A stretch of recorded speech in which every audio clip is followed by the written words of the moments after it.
নমস্কার, আমি সম্রাট শাস্ত্রী। আজকের আমরা আলোচনা করব কন্যা রাশি নিয়ে। কন্যা রাশির শনি বক্রি হয়েছে এবং বর্তমানে আরও একটা মাস দু মাস কীরকম চলবে সেই নিয়ে আলোচনা। সবথেকে বড় কথাটা হলো যে আমরা প্রত্যেক দিনই প্রায় কিছু না কিছু ভিডিও বানাচ্ছি অ্যাস্ট্রোলজিক্যাল রিলেটেড এবং তন্ত্র রিলেটেড বানাচ্ছি, যেটা আপনাদের কনসেপশনটা ক্লিয়ার হবে এবং আপনারা জানতে পারবেন যে আপনাদের জীবনে কি চলছে, কি হতে পারে। এখানে কোনো বুজরুকি কিছু নেই, আমরা জাস্ট রিডিং করা এবং এই রিডিংগুলোকে আপনাদেরকে বলে থাকি। এটার সাথে আপনাদের রয়েছে দশা, অন্তর্দশা, প্রত্যন্ত দশা, এটাও কিন্তু আপনাদের লাইফে এফেক্ট করে, এটা কিন্তু জানতে হবে।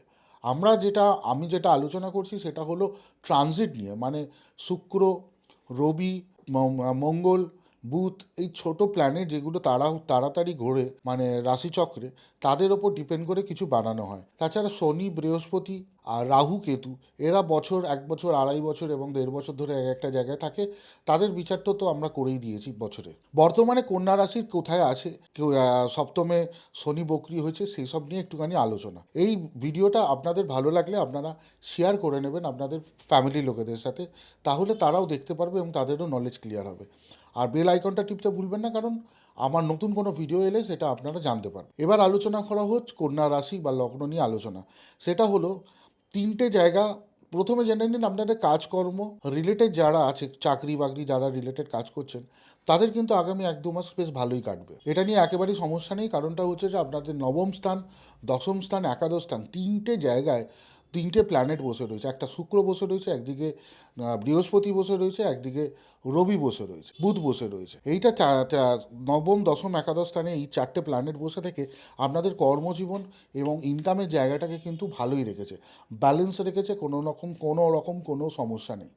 কিন্তু সমস্যা কয়েকটা আছে, মানে 6 হাউসে রয়েছে রাহু, 7th হাউসে রয়েছে বকরি শনি, আর দ্বাদশে বসে রয়েছে মঙ্গল আর কেতু। এই 3টে জায়গায় বসে থেকে আপনাদের জীবনে যারা কন্যা রাশি আছে, তাদের দেখবেন সাংসারিক জীবনটাকে একটা খুব বাজে জায়গায় নিয়ে যাবে এবং রিলেশনশিপের জায়গাটাকে কিন্তু একটা মিসআন্ডারস্ট্যান্ডিংয়ের জায়গা ভালো করে নিয়ে যাবে।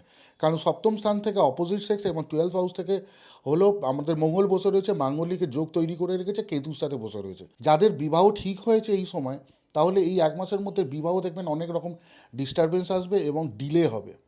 এই একটা প্রবলেম কিন্তু আপনাদের মধ্যে আসবেই। তার সাথে সাথে সপ্তমে যে শনি বসে রয়েছে, বক্রি হয়ে রয়েছে, সাংসারিক জীবনে বেশ কিছু রকম সমস্যা আপনাদের দেখা দেবে। সবথেকে বড় হলো মিসআন্ডারস্ট্যান্ডিং সমস্যা তো আপনাদের দেখা দেবে। এইটার ওপর আপনাদের কিন্তু নজর রাখতে হবে। তার সাথে সাথে যারা বিজনেস করছেন, যারা লেবার রিলেটেড বিজনেস করছেন, যাদের কাছে অনেক লেবার রয়েছে এবং ফ্যাক্টরি রয়েছে, কারখানা রয়েছে, কিংবা লেবার কন্ট্রাক্টর এরকম ধরনের রয়েছেন, তাদের কিন্তু লেবার রিলেটেড বেশ কিছু সমস্যা আসবে এবং আপনাদের বিজনেসে বেশ কিছু সমস্যা আসবে। কেমিক্যাল বিজনেস যারা করছেন, তাদের বর্তমানে 1 থেকে 2 মাসের মধ্যে, এই 45 দিন একটা টাইম পিরিয়ড আছে, এই পিরিয়ডের মধ্যে বেশ কিছু সমস্যা আসবে। সেই দিকে আপনাদের নজর রাখতে হবে, কারণ আপনারা বিজনেস মাইন্ডেড এবং আপনারা সারাক্ষণ চিন্তা করেন বিজনেসটাকে কীভাবে ওপরে তুলব। তাতে 1 মাস 1.5 মাস আপনাদের অপেক্ষা করাটাও আপনাদের জন্য কিন্তু খুব মুশকিলের, এটা আমি বুঝতে পারছি। বাট এটার জন্য ভালো করে কুষ্টি দেখিয়ে, দশা, অন্তর্দশা, প্রত্যন্ত দশা দেখিয়ে পারলে রেমিডি করে নেবেন, তাও ভালো হবে। কিন্তু খালি ছেড়ে দেবেন না, কারণ কোনো রকম ডিল করতে গেলে আপনাদেরকে বিপদে পড়তে হবে, সমস্যায় পড়তে হবে। তার সাথে সাথে হাজব্যান্ড অ্যান্ড ওয়াইফের রিলেশনশিপের মধ্যে একটা মস্ত বড় মিসআন্ডারস্ট্যান্ডিং এবং যারা প্রেম করছেন, প্রেমের রিলেশনশিপেও একটা মিসআন্ডারস্ট্যান্ডিং তৈরি হওয়ার সম্ভাবনা খুব বেশি রয়েছে। আর একটা জিনিস, নেশার রিলেটেড যদি কোনো রকম নেশা করেন কিংবা ইনটক্সিকেট কিনো ড্রিঙ্ক করা কিংবা সিগারেট খাওয়া, এই সমস্ত ব্যাপার থেকে একটু দূরে থাকার চেষ্টা করবেন। লিভার প্রবলেম আসার সম্ভাবনা আছে, গ্যাস্ট্রাইটিস, লিভার, এই ধরনের প্রবলেম আসার সম্ভাবনা আপনাদের খুব বেশি আছে।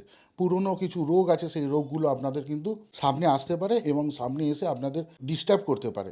সুতরাং এই দিকে নজর রাখার দরকার আছে। এই ধরনের ছোট ছোট ভিডিও প্রত্যেক দিন আমি নতুন নতুন করে ভিডিও আপনাদের কাছে নিয়ে আসছি। আপনারা দেখতে থাকুন, লাইক করুন, সাবস্ক্রাইব করুন আর বেল আইকনটা টিপতে ভুলবেন না। সবাই ভালো থাকবেন। নমস্কার, আমি সম্রাট শাস্ত্রী।